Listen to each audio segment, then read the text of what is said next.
And I want to remind you that in 2 hours you will be able to watch performance of comedian Shelter Theatre, A Man from Podolsk. And here with us we've got guests, those people who worked on this performance. And I want to introduce the artistic director, Viktor Minkov, the actor and the honored artist of Russia, the actor of Mali Theatre of Europe, Sergei Vlasov, and the actor Zhenya Anisimov. His part in the performance is A Man from Mytishi. We have already shown quite a big interview with Viktor Mikhailovich because we have recorded it in advance because of the difficult times of pandemic, and we knew that we were supposed to have it to be on the safe side. But anyway, he's right in front of us, he's among us and looks very well, so maybe some things already clear for you. I want to say that I really loved your idea when you remembered Gogol in regard to this modern play, because our festival, to a great extent, has under the sign of Gogol, we've got plenty of Gogol's drama and plays, Dead Souls and Gamblers. But still, what do you think? How do you feel? What is the secret of success of Danilov's play? Maybe in more details you could go to a bigger number of details. There are so many theaters just hunting for this play. They stage it everywhere, 2 performances, 3 performances in Moscow. We haven't seen that for a long time. I haven't remembered that since for a modern play. What's the secret of this crazy success? And of course, the Golden Mask. This is an exclusive case when the play received, just a play received a Golden Mask, not the performance. What's the secret? Well, thank you for the question. I'm very happy to be here, your guest in our studio, together with my friends and colleagues Seryoja and Zhenya. First of all, I can say that, of course, about the exclusiveness of his talent, of Dima Danilov, and his talent. Within 5 or 7 years, I may open a little secret. Maybe one play in 2 days. I read one play in 2 days because it seems that the whole country is writing at the moment. I really feel sympathetic to myself because it's a great current, a great flow of plays. Many people write, and they write a lot. But I believe that it is one time to see something than to hear many times about something.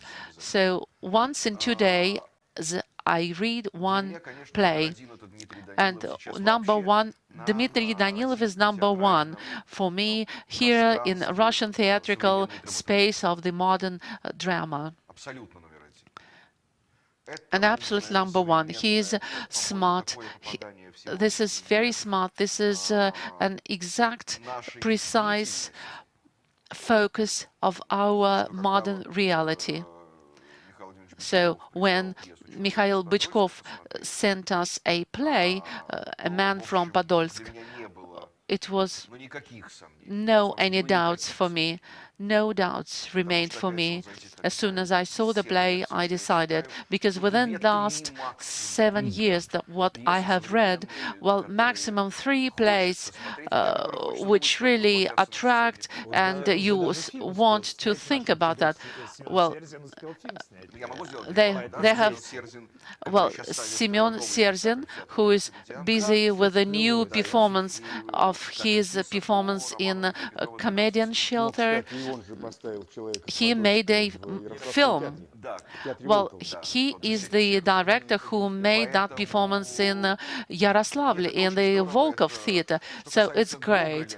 I'm very happy. As for the Gogol, I don't know if we consider last 30 years in the modern drama. I don't know anybody who would be so close for investigation in his investigation investigations of a little man. I think little man should be a theme for special, separate negotiations. Well, after the 90s, I don't know who would be more precise, who could discover the little man's soul. Well, I heard the name of Bashmachkin in your themes, in your theses, but this is a coincidence. This is a coincidence. What is it? This is a talent. This is a gift of a modern, very good, high-standard dramatist, and I'm sure that he will be a integral part of Russian history. We've heard for Viktor Mikhailovich, but I would allow myself to tell you about some technical problems. Well, maybe that I just want to remind you that for English-speaking viewers, you can get it from YouTube. You could see it. You need to choose the English version of the site. If you have Russian version of the site, then you will hear it in Russian language without translation. A Russian version of our broadcasting you can see also in our group and contact. For those who watch us constantly know, and I want to remind for our new viewers that during our conversation you can send us your questions to any of the participants of our meeting.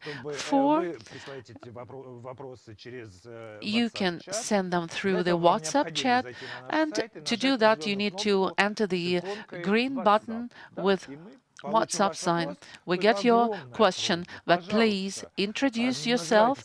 Don't forget to mention your name and the city from where you are calling us and watching us. This is very useful information. At the end of our meeting, our guests, as a jury, will select the author of the most interesting question, and the author of the best question will receive a book of the prose of Dmitry Danilov, who is the author of our theaters and the plays, with the book which is going to be signed by our participants. So a number of books we delivered to different cities and even to Beijing. So that's why you're very welcome with your questions. And judging by the sound which we've heard from the rifle, we've got the first question. A great question coming from Natalia from Tosna. Yeah, there was a prompt from our guests. We're going to say a man from Tosna. So will you answer, please, to Natalia's question? I think we need to direct it to you. Have you ever confronted you yourself with the situations like that? With what exactly, Natalia? When I was taken for, when I was stopped by the policeman and tried to find out how many people live in St. Petersburg, what's the population of St. Petersburg? No, I haven't ever been in a situation like that. I don't know, I was lucky in my life. I just had a few situations with police people. When I was very little, I wanted to wash the cars parked at Astoria Hotel. I just wanted. And I was arrested by policemen. Yeah.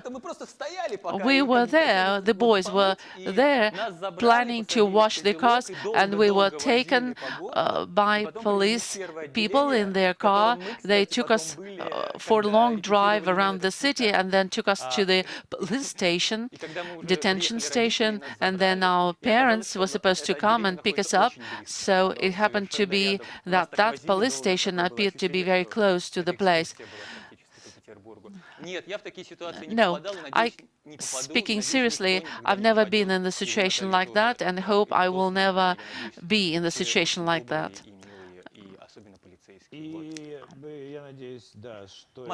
So, and I don't want to wash cars any longer.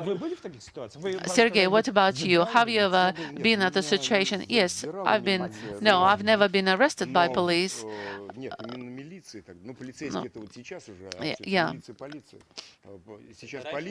Now it is police, but still these are menты.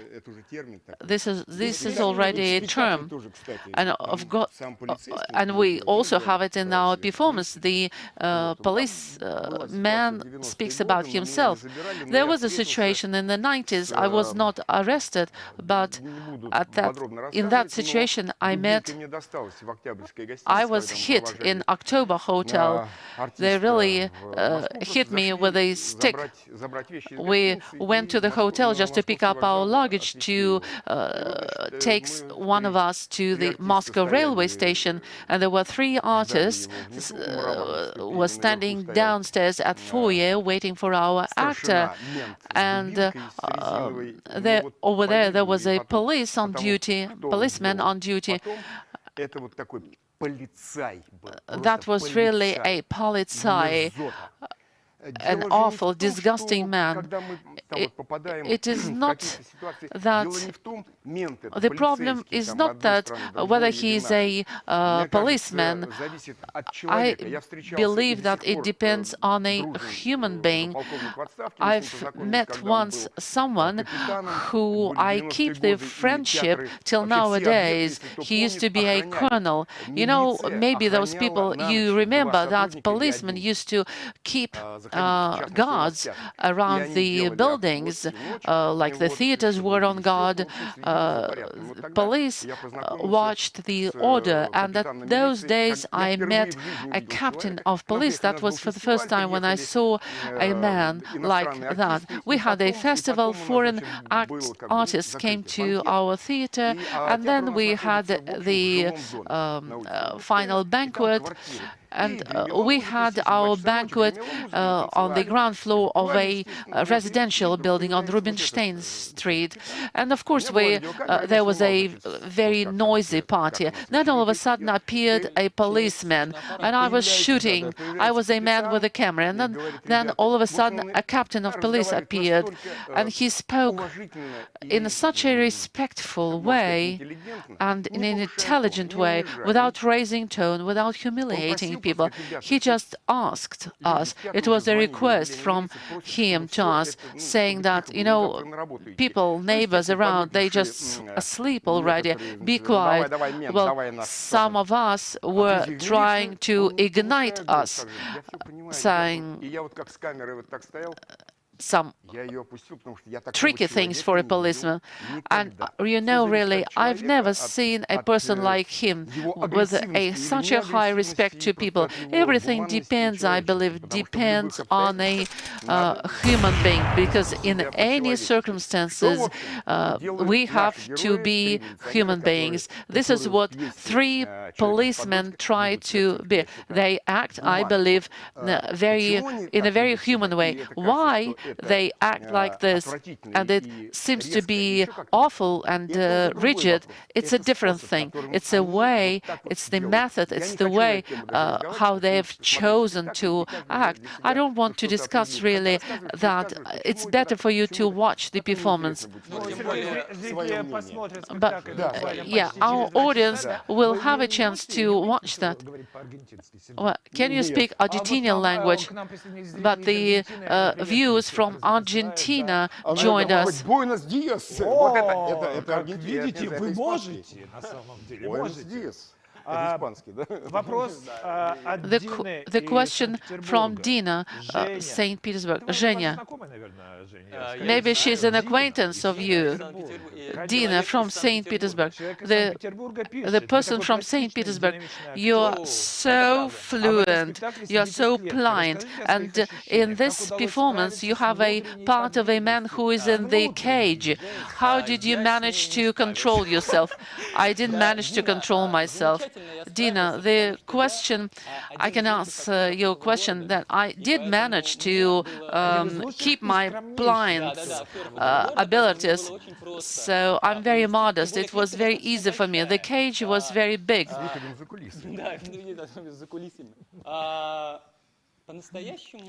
Well, actually, I did some, I really performed over there some plastic exercises, some plant exercises, and I many times was asked this question, why I'm all the time in the cage. Well, this is the role. Well, sometimes you need to be in the cage. It's not all the time you may dance.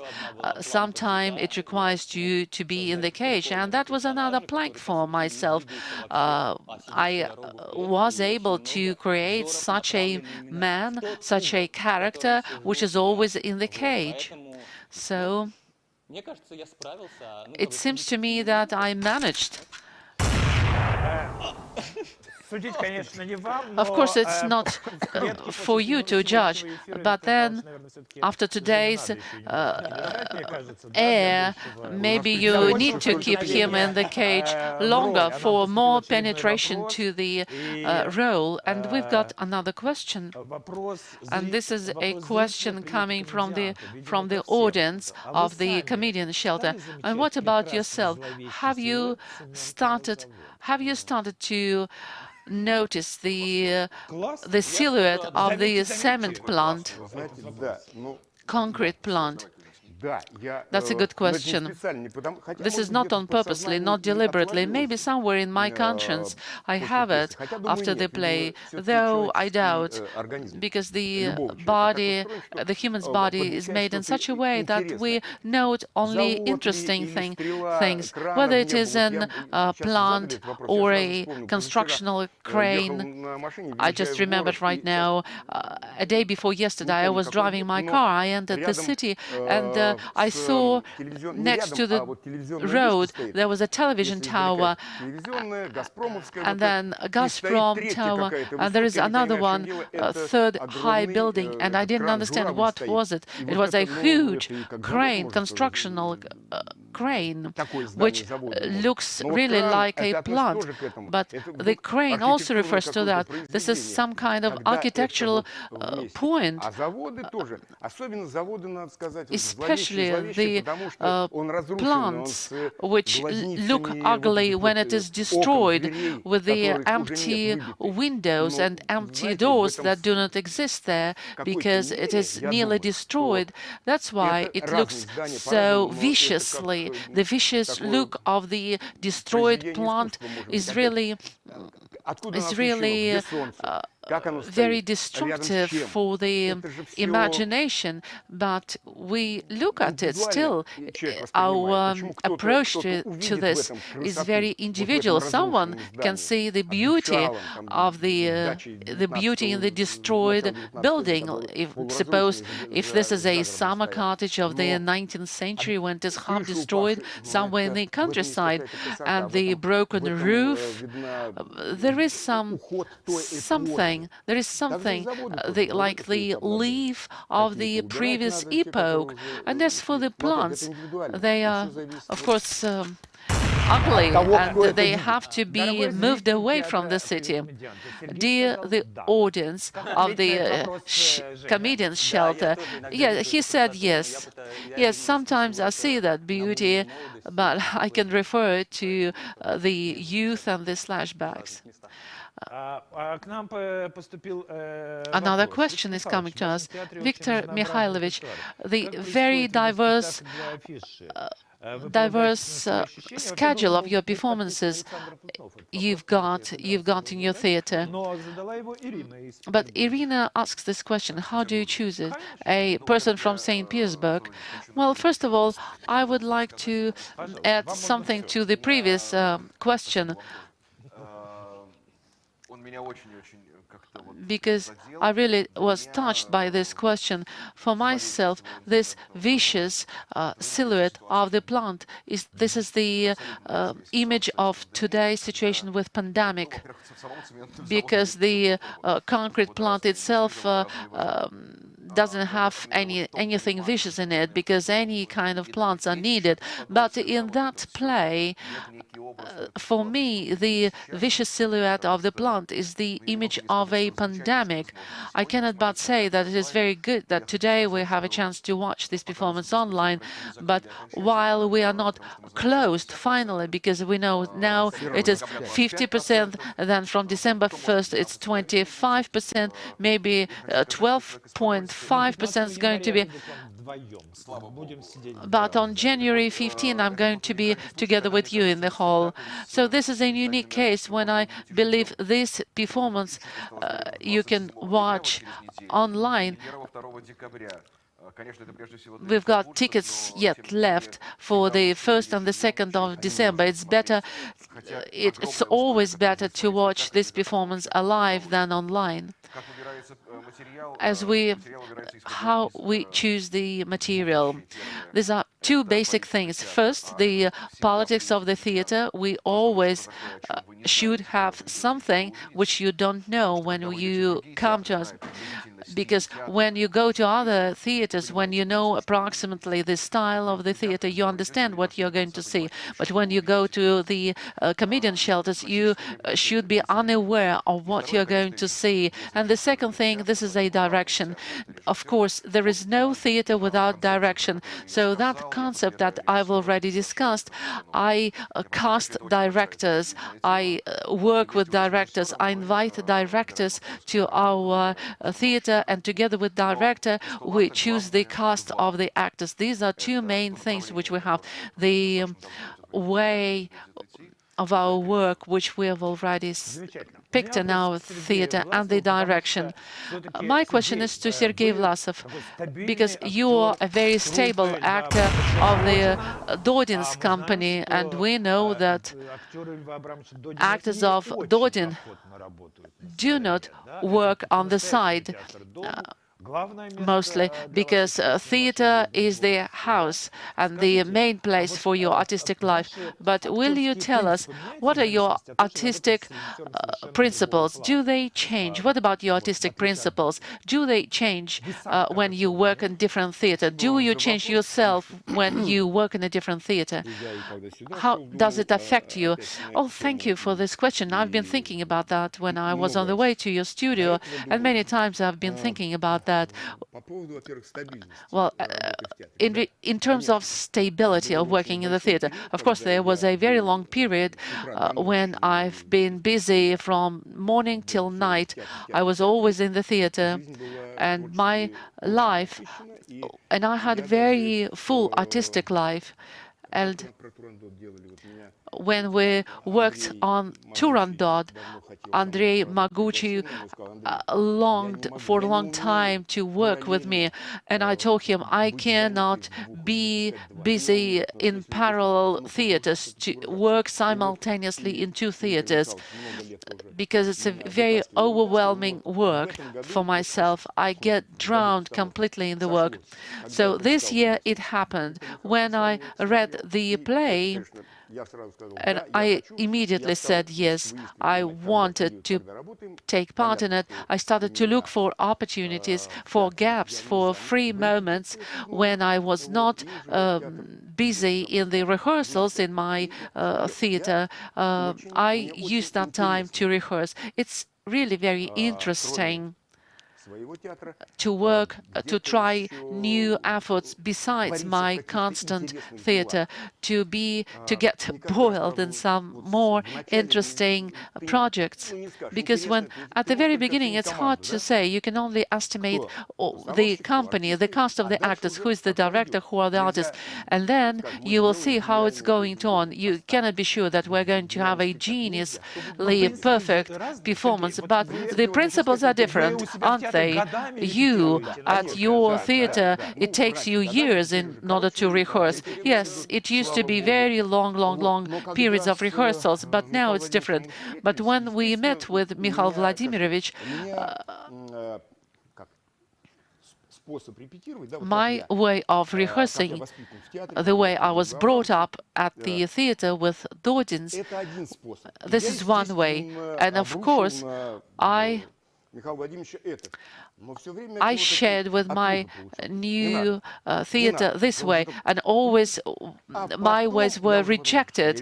Don't do this, don't do that. And then I understood what the director wanted. I did only what the director wanted from me. And then later I understood why. Because he saw and he needed to do something, and it was my deed to fill the shape and the form suggested by the director.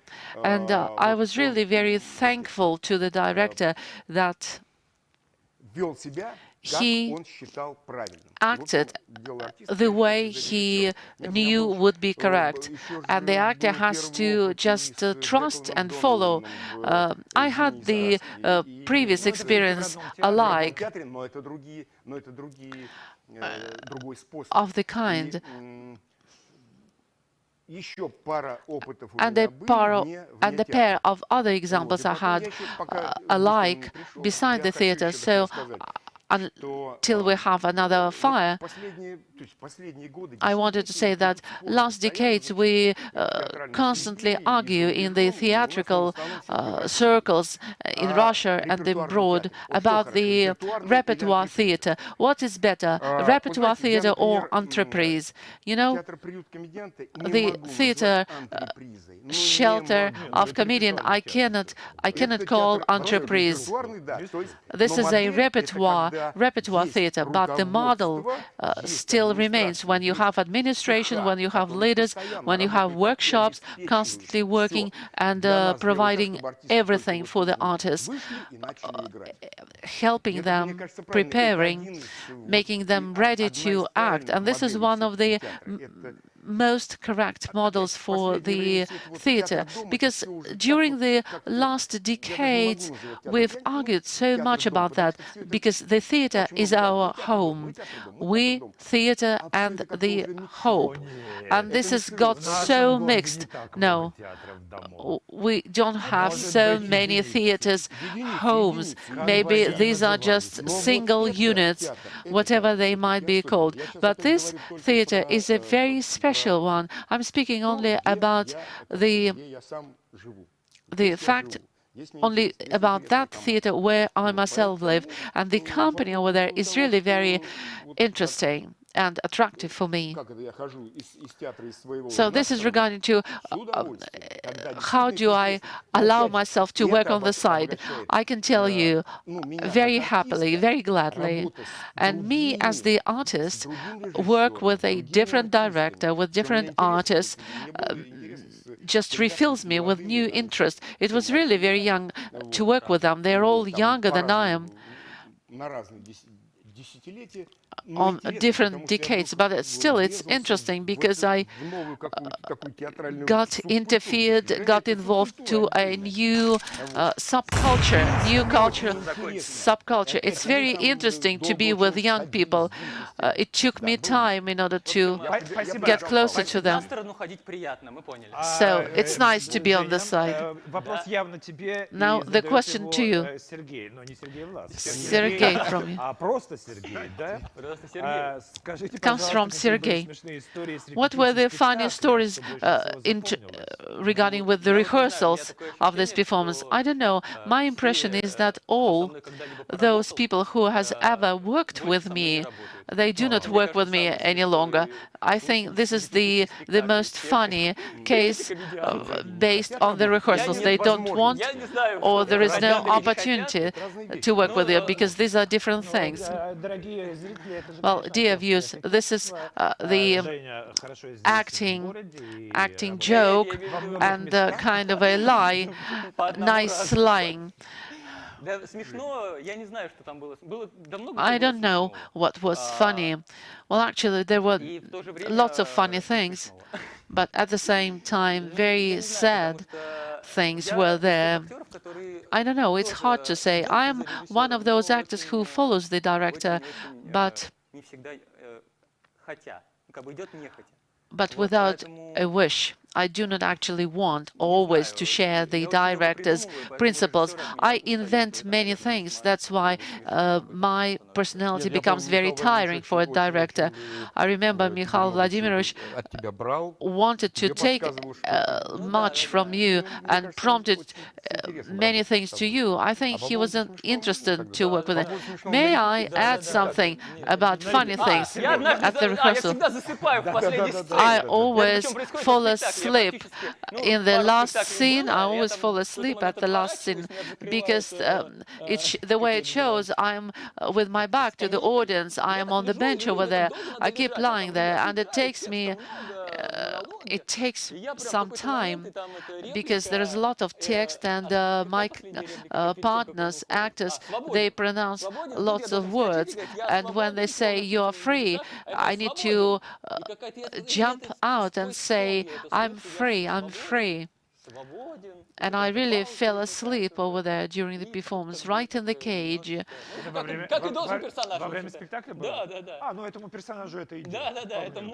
So it goes together well with that character. You could have recalled that in our performance we have real cuffs.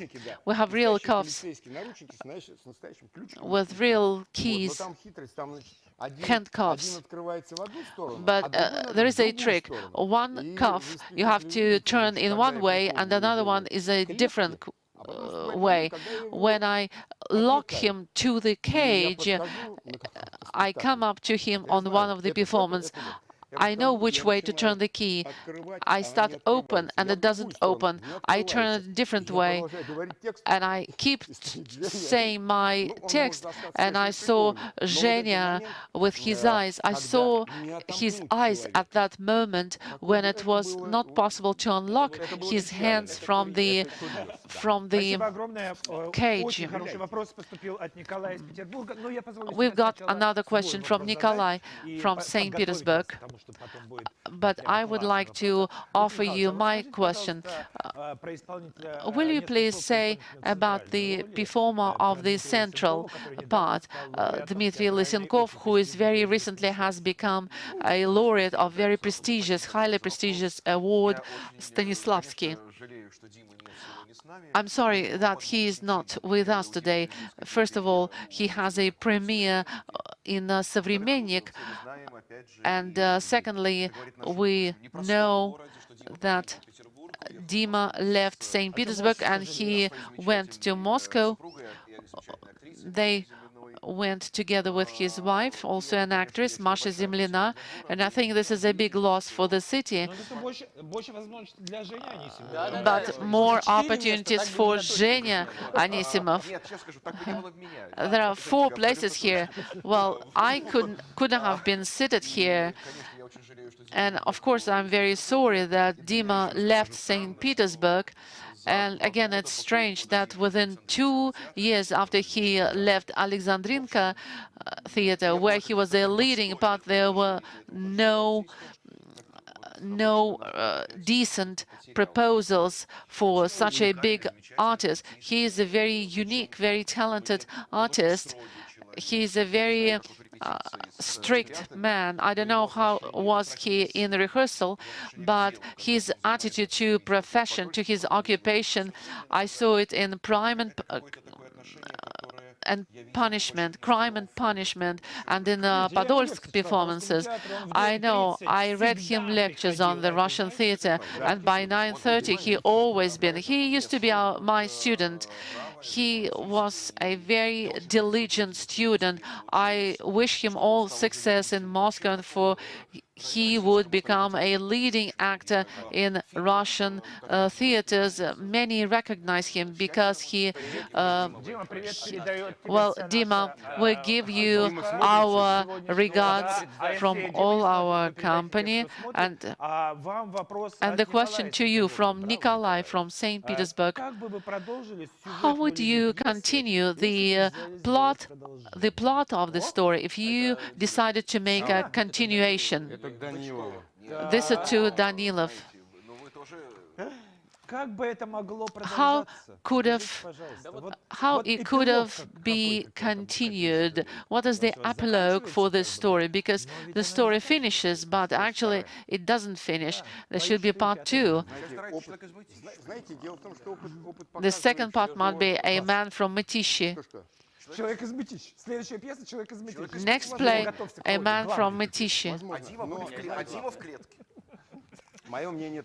Well, my opinion is that experience of the last years, of the last decades, show and proves that when, roughly speaking, the successful series or a successful film, successful series, which really highly demanded on TV, gets the second part, it's always destined for fail. So it's very good that the story has an open end. So all of us, all of them live, and the audience also keeps living. I don't want to insinuate to those who is going to watch, but those acquaintances of mine who are going to watch it, they say,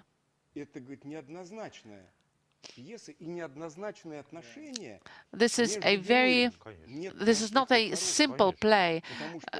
There are no good, there are no bad characters. Both of them are good and bad. It's a very conflicting play. And after the play, you start thinking, it sparkles, ignites a thinking process in everybody. And this is what continuation is. Maybe not today, but in a week, in a month, in some time, people keep thinking about that. This is continuation. And as for Mytishi, this is really a good idea. Well, we have a record again. 23,000 people came to watch us, and we raised our plank again. And I want to say that I want to pay attention of the audience. I want to pay to Marina Solobchenko, the only female part. I love her very much. She's one of the best Russian actors. What she does in this performance, what she does it, I was really moaning when I watched her playing.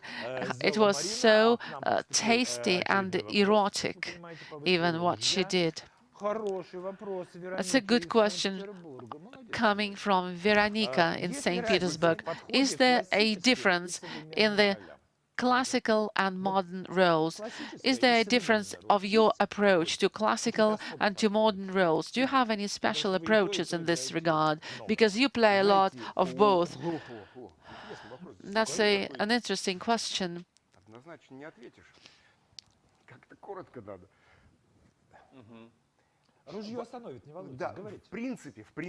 Well, actually, in principle, for myself, I don't see any special approach to classical repertoire, to what has been written in the beginning of the last century or others.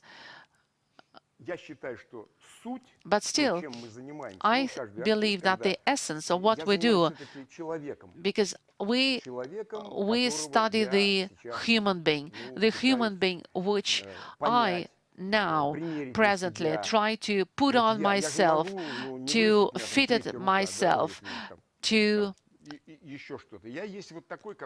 I am the way I am. I am Zhenya. So, if I believe that there should be some other different approach, this is mostly regards to studies of the epoch, of the time where I haven't been living. And the more I learn about that time, maybe it would be easier for me to study the internal life of the character, and I can understand why he did this or that, just because it was a custom, for example, in that time to do that. But as for the differences between classical and modern, I don't see any difference, actually. There are very many theaters and very many directors, and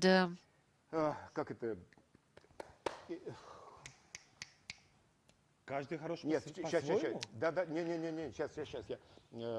Понимаете, вот в «Чайке» you know, like in Seagull, the young man Treplev who wants very much to announce about himself, because all those theatrical things, they really get a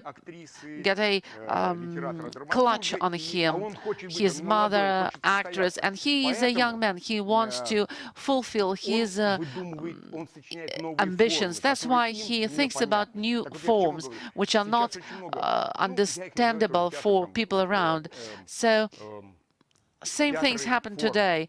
Today there are very many theaters of the form, and still, whatever form it might be, still we need to study the human being. We need to do the human being. When I come to the theater, I watch the characters and I recognize human beings. I recognize, the audience recognizes themselves, and then it really gets to the heart, gets to the core.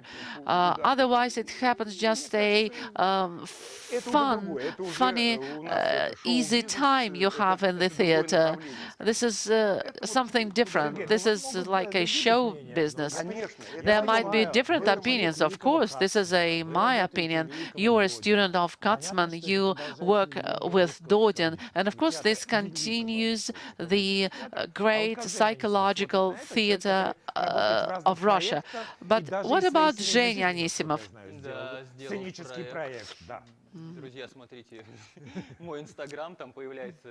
Yes, I'm very different. I even, if you look at my Instagram, you will see the performances I make together with Dasha Rumyantseva. Yes, I agree to some point, and to some extent I disagree. You know, when I spoke to Vasilyev Anatoly Alexandrovich, when he was rehearsing the modern play at that time, he said once that he spent a lot of time and strength, not a month, not 2 months. I don't know exactly how long they've been rehearsing. For modern people would speak modern language at the stage, because this is really very important, because it seems that what is written today is really very easy to play, because we know it very much, because we speak the same language, but these are actually very different layers. The modern play very often is difficult to understand, because the work that has been done over it was not sufficient enough. Because we talk about classical play, we understand that we are supposed to work a lot, to study the time, to study people, details, and whatever, artistic details. But when we work with the modern play, we are really lacking sufficient work. I want to say that I'm not against modern, different forms. I support that.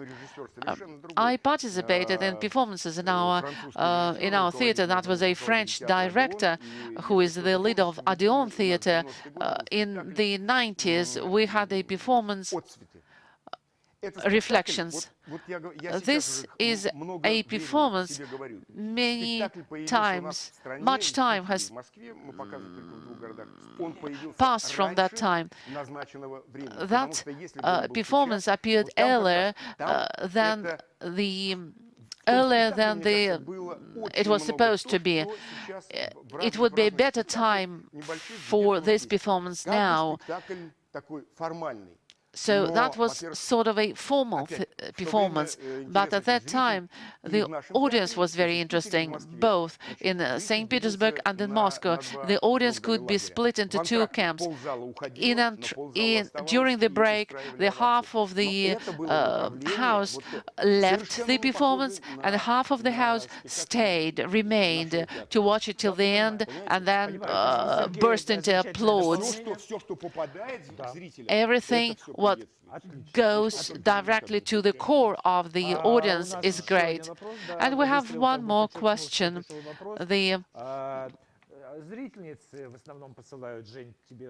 Mostly women send us questions,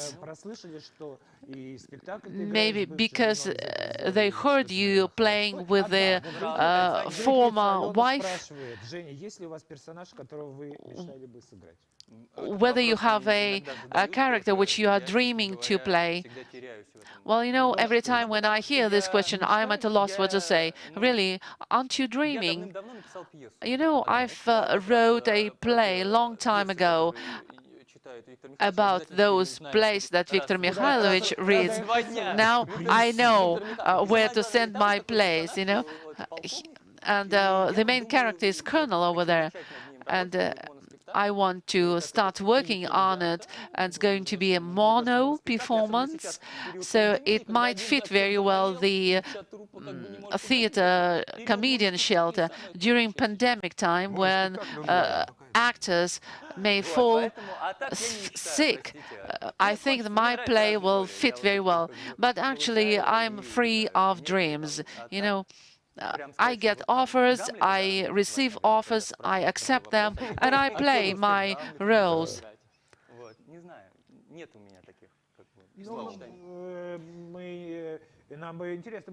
It would be very interesting for us to see, to look at Zhenya Anisimov in the role of Hamlet. But tomorrow, I want to remind you that tomorrow at 8 o'clock you are going to see the version of Hamlet. And maybe the last question to Viktor Mikhailovich, what is in your plans? What you are living with? What are you getting ready for? I just want to get back to the beginning. And I completely agree what you've said regarding the little man, the hero. Gogol, yes. When we rehearsed all that, I didn't think about Gogol. But then once I just caught myself thinking that, yes, Gogol, this is from that. This is a tradition coming from the 19th century. I wouldn't call characters like that like a little man, but I would call it a quiet man, because little is really something humiliating. But because he is a rich man internally, just he is quiet. He doesn't create any sound around him. He's not loud. It evokes the desire to live, not to be afraid of yourself. We've got only one life, it is short, and we should allow ourselves to live the full life. Well, of course, we want to live well, and we want our theater to be open. We want people to come to the theater, because now it's especially important, because those people who do want to come to the theater, because this is some kind of a place which allows them to be distracted from what is going on in our routine life. As for the plans, we are rehearsing Kisa. Semyon Serzin directs 12 chairs, and I hope that there won't be nothing which jeopardize to show the premiere in the middle of December. And then Marfa Gorfitz, the perfect director from Moscow, is going to make the old land owners. And then we expect new works with Bычkov, due to whom we are here, because we've got a man from Podolsk. These are our plans. That's great. Thank you very much. Viktor Mikhailovich, will you please sign the book of Danilov prose? And now you have to decide whose question was the most interesting. Who do we deliver this book? Well, I like the question with the concrete plant. The question with the concrete plant. I like the question about classics and the modern life. I would support the question about the concrete plant, because this is why the performances are made. So the viewer of the shelter of the comedian, we need to know your name and the city from where you are, so that our book could find its addressee. And today I would love to give the diploma of the participant of the St. Petersburg Festival of Theatre Seasons. I want to give it to Viktor Mikhailovich. This is not the only gift, because here I've got... Today I will work as a Santa Claus with the gifts and souvenirs.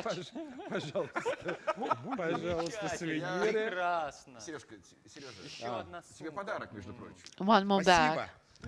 Thank you. Thank you very much.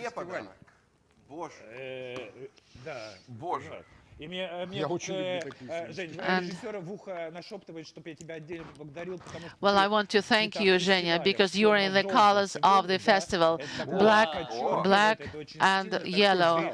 It's very stylish. And now I want to thank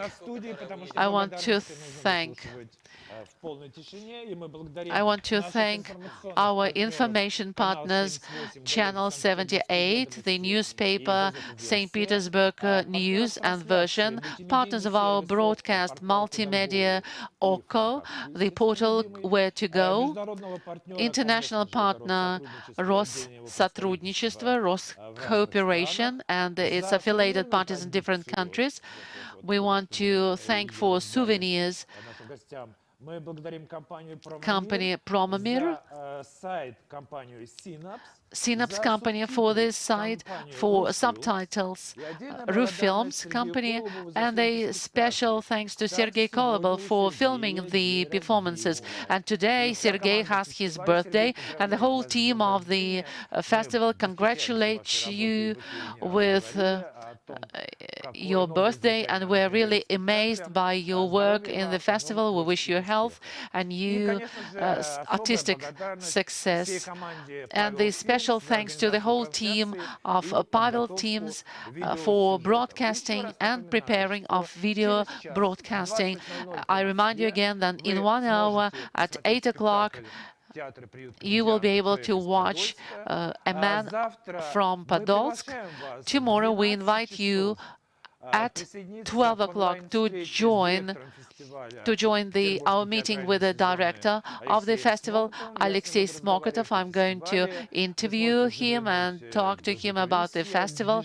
We will allow you to look behind the curtains of our festivals. We'll discuss the team, will discuss the problems. You will be able to ask questions to Alexei Smokotov, and he will try to answer them. And then in the evening, we are going to have the last performance, closing our program of...